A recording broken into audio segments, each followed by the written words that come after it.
வணக்கம் நண்பர்களே. பல பெண்களுக்கு கரு உருவானாலும் அது கர்ப்பப்பையில் சரியாக பதியாமல் இருப்பதால் கர்ப்பம் தொடராமல் போகலாம். இதற்கான 5 பொதுவான காரணங்கள் என்ன? அவற்றை எப்படி கவனிக்கலாம்? இந்த வீடியோவில் தெளிவாக காணலாம், வாருங்கள்.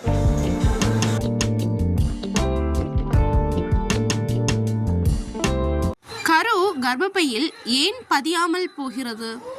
கர்ப்பம் உருவான பிறகும் ஏன் சில நேரங்களில் அது தொடராமல் போகிறது? இந்த வீடியோவில் கரு பதியாமல் இருப்பதற்கான 5 பொதுவான காரணங்கள், அறிகுறிகள் மற்றும் எப்போது மருத்துவரை அணுக வேண்டும் என்பதை எளிய தமிழில் பார்க்க போகிறோம். இந்த வீடியோ விழிப்புணர்வுக்காக மட்டுமே. தனிப்பட்ட மருத்துவ ஆலோசனைக்கு மகப்பேறு மருத்துவரை அணுகவும். வீடியோ பிடித்திருந்தால் லைக் செய்யுங்கள், உங்கள் கருத்துக்களை கமெண்டில் பகிருங்கள். மேலும் பயனுள்ள வீடியோக்களுக்கு கர்ஷினி லைஃப் ஸ்டைல் சேனலை சப்ஸ்கிரைப் செய்து பெல் ஐக்கானை கிளிக் செய்யவும். முதல் காரணம் என்னவென்றால் ஹார்மோன் சமநிலையின்மை. ப்ரொஜெஸ்டரான் ஹார்மோன் குறைபாடு. கர்ப்பப்பை உள்படலம் சரியாக உருவாகாமல் இருக்கலாம். இதற்கு மருத்துவரின் ஆலோசனையுடன் சிகிச்சை பெறலாம்.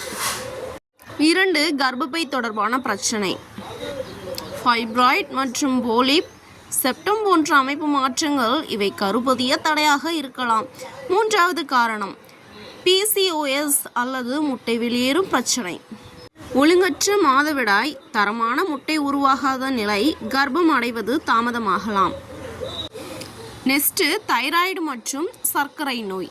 கட்டுப்பாட்டில் இல்லாத தைராய்டு, டயபெட்டிஸ், கர்ப்பம் தொடரும் வாய்ப்பு பாதிக்கலாம். 5வதாக வாழ்க்கை முறை. புகைப்பிடித்தல், மது அருந்துதல் போன்ற அதிக மன அழுத்தம், தூக்கமின்மை, உடல் எடை அதிகம் அல்லது குறைவு இவை அனைத்தும் கர்ப்பம் உருவாகும் வாய்ப்பை பாதிக்கக்கூடும். ஒருமுறை கரு பதியவில்லை என்பதற்காக கவலைப்பட வேண்டாம். பல பெண்கள் சரியான பரிசோதனை மற்றும் சிகிச்சைக்கு பிறகு ஆரோக்கியமான கர்ப்பத்தை அடைகிறார்கள். தொடர்ந்து பிரச்சனைகள் இருந்தால் மகப்பேறு மருத்துவரை அணுகுங்கள். இந்த வீடியோ பயனுள்ளதாக இருந்தால் லைக் செய்யுங்கள். இது போன்ற பெண்கள் ஆரோக்கியம், சமையல் மற்றும் குடும்ப பயனுள்ள தகவல்களுக்கு கர்ஷினி லைஃப் ஸ்டைல் சேனலை சப்ஸ்கிரைப் செய்து பெல்லை அழுத்துங்கள். இந்த வீடியோ உங்களுக்கு பயனுள்ளதாக இருந்துச்சா? ஒருவேளை பயனுள்ளதாக இருந்துச்சுன்னா ஒரு லைக் பண்ணுங்கள். உங்களுக்கு ஏதேனும் சந்தேகம் இருந்துச்சுன்னா கமெண்டில் கேளுங்க. முடிஞ்ச வரைக்கும் பதிலளிக்கிறதுக்கு முயற்சி பண்ணுறேன்.